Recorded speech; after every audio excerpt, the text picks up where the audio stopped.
Bonjour, chers téléspectateurs et téléspectatrices. Loué soit Jésus-Christ. Bienvenue au rendez-vous des héros de la foi. Aujourd'hui, 17 mai, l'Église fait mémoire de Saint Pascal Bellon. Les saints de Dieu s'avancent vers le roi des cieux. À leur signe de joie, ils célèbrent sans fin celui qui donne. Pascal est né le 16 mai 1540 à Aragon, en Espagne, dans une modeste famille de fervents cultivateurs. Dès son enfance, alors qu'il gardait les troupeaux comme berger, Pascal passait de longues heures dans la prière contemplative et la solitude. À l'âge de 24 ans, il entra chez les franciscains déchaussés.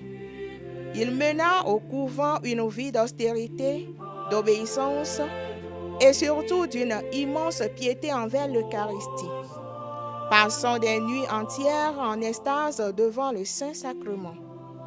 Il était resté simple et accomplissait des tâches modestes comme celle de portier et de jardinier.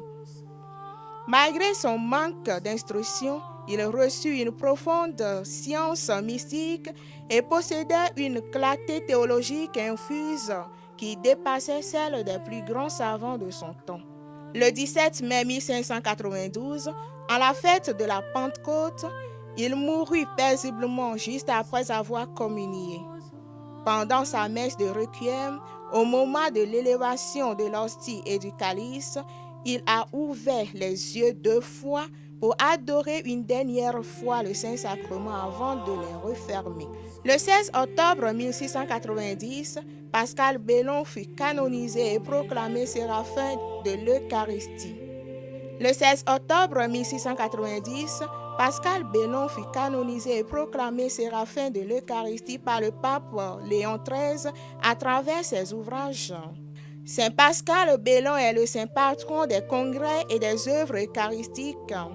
Nous lui demandons aujourd'hui de prier pour tous ceux qui s'attachent à l'adoration du Saint-Sacrement, de prier également pour nous tous, pour que nous participions toujours avec ferveur à l'Eucharistie quotidienne. Que son intercession t'accompagne à toi aussi, mon frère, ma soeur, qui célèbre ton anniversaire, ta fête patronale ou un événement ce beau jour. Belle fête à toi. Merci et à demain pour une autre histoire des saints. Les saints de Dieu s'avancent vers le roi des cieux. À leur signe de joie, ils